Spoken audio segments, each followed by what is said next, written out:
Good morning, IB kids. This is my cat. She does not have a magnetic field that I'm aware of, but this is a broom handle, and if it had current going through it in this direction, it would have a magnetic field, right? And what would that magnetic field look like? Well, it would look, if you do this in your own mind first, what's the direction? So you put your thumb in the direction of current and your fingers wrap that way. And so it's a circular magnetic field that, let me stick this out here. You have a magnetic field like this, and it would be going around that current carrying wire like this, and it obviously doesn't matter which way you put it. Okay, so that's how you get the magnetic field around a current carrying wire. Current going forward, and electron flow would actually be backward. Okay, but what's the strength of that field as you get further away from the wire? This is called Ampere's law, and it looks like this. You have your wire stretching out here, and you have your field going around your magnetic B field. But what's the strength of it, say, distance r away from the field? And r would actually be the radius of this field, right? So Ampere's, is there a thing there? Accent aigu or whatever? Graph? That's not graph, right? I don't know. Ampere's law is that the strength of the field is mu naught times the current in the wire over 2 pi, and this would be r, making 2 pi r, which is the distance around the circle.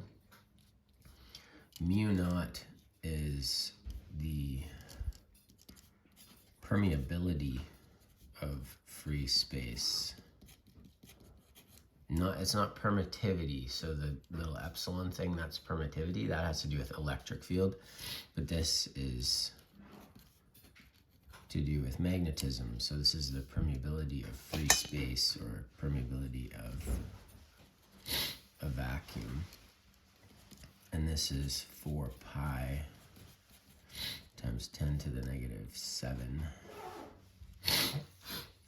So this thing just becomes, if you separate this, it just becomes 2 times 10 to the negative 7. And you can multiply it by the current and divide by r, which is the distance from the current carrying wire.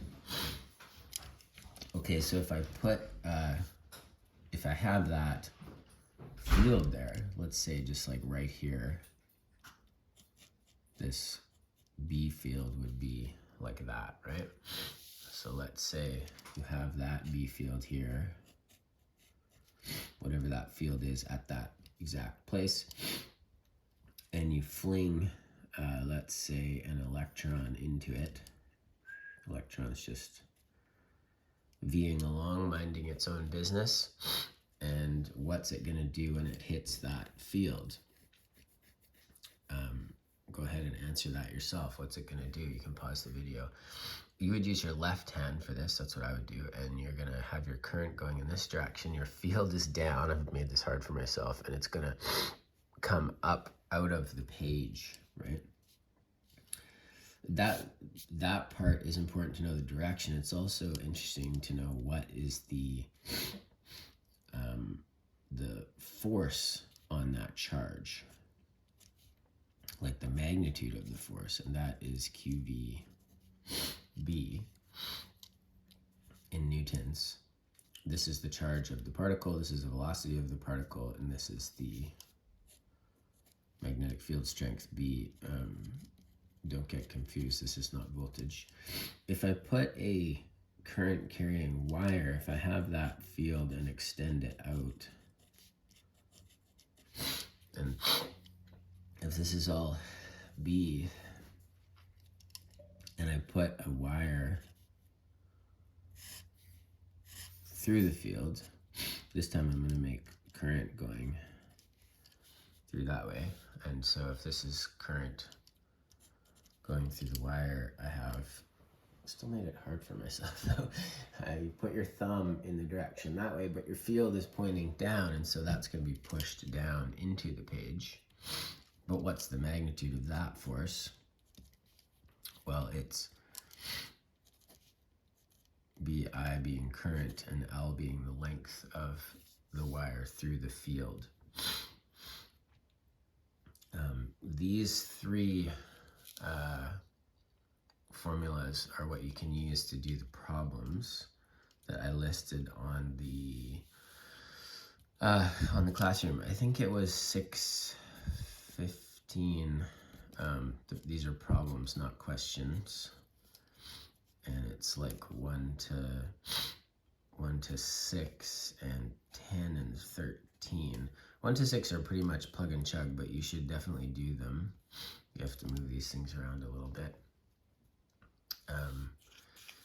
10 and 13 are cool, so I'm going to do them for you right now. But I want you to go and do them yourself first. So pause this video, go and do number 10, or do these, and then come back and do number 10, and then try number 13, and then you can come back to this video. So number 10 says, an electron experiences the greatest force as it travels, V of 1.8 times 10 to the 6 meters per second in a mag field when it is moving southward. Okay, so let's just draw like a plane here. Let's say this is north and south, and you have this electron, and it's moving towards the south. Okay, and it wants to know the force is upward.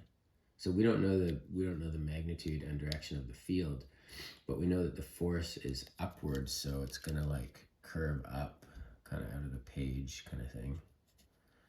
And so our force would be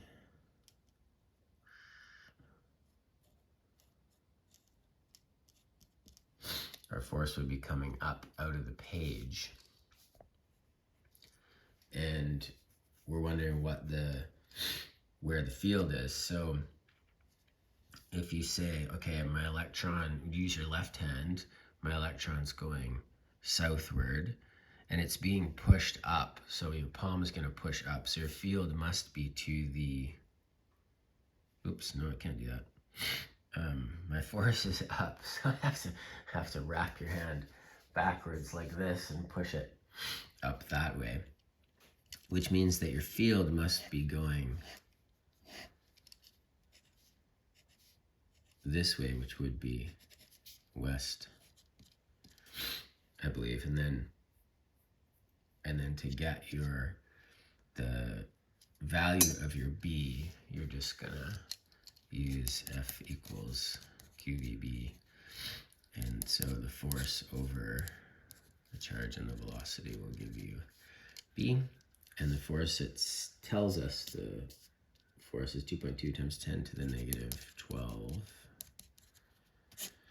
And that's over 1.6 times 10 to the negative 19. And our velocity was 1.8 times 10 to the 6.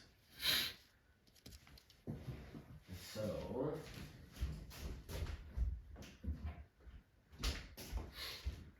if you just huck that into your calculator, 2.2 e is negative 12 divided by 1.6, e is negative 19. divided by 1.8 is 6. Should be about 7.6 Teslas of magnetic field. So that's number 10. I think I'll do 13 as well because it's kind of cool. So go back and try to do 13 if you haven't done it yet. But I'll do it here for you. So 13 says a proton. Okay, so first of all, if it's a proton, we know its mass, 1.67 times 10 to the negative 27 kilograms. And we also know its charge is 1.6 times 10 to the negative 19 coulombs. And B is 1.15. They tell us this in the question. And the radius of its path R, this is the proton's path, not the distance from a wire or anything, is 8.4 millimeters. So that's like 0.0084 meters. Calculate the energy of the proton in EV. Okay. Calculate the energy of the proton in EV. Interesting. Okay, so I think that's actually misworded. It should be kinetic energy. So we're going to use this, but of course we have to find the velocity. That's the trick of this question.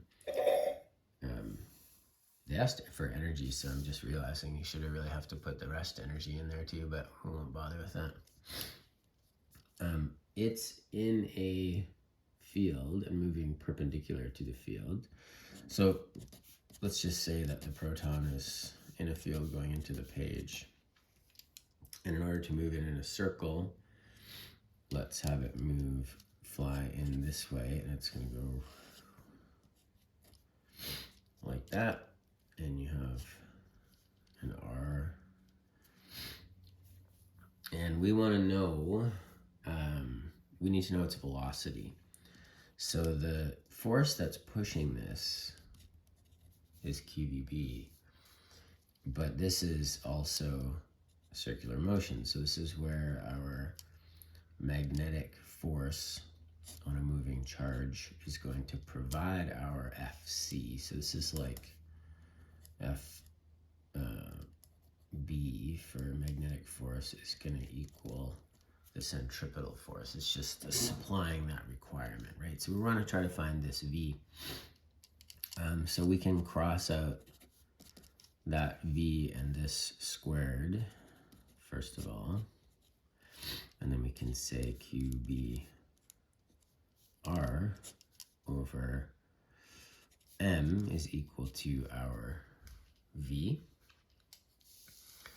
And then what we're looking for is kinetic energy, so we can say that our EK is half mv squared. So this is going to be QBR over m all squared, because that's the velocity, times m over 2, that coming from here. So you're going to have kind of like QBR all squared. And then this is an m squared. So the m squared and the m cancel out to 1m. So you're going to have 2m here. And that should give us our energy that we're looking for. And we know all these numbers. So if you punch that in your calculatrice, you're going to have 1.6 times 10 to the 19, same charge as an electron, times our magnetic field, which is 1.15, times the radius, which is 0.0084, equal that and square it. That's the top, divided by 2, divided by the mass, which is 1.67, so the negative 27 kilograms. And you get this big crazy number of 7.15 times 10 to the negative 16 joules. This is in joules, which is kind of ugly. So we can divide by the number of joules in EV, which is 1.6 times 10 to the negative 19. And you get about 4470 EVs. We will carry on with this electromagnetic stuff, but I think that's good if you can do those and understand those today. You're doing pretty well. I might post some more stuff later, and I will promise I'll come in tomorrow and help you with your IAs and stuff. Love you guys. Have a good day.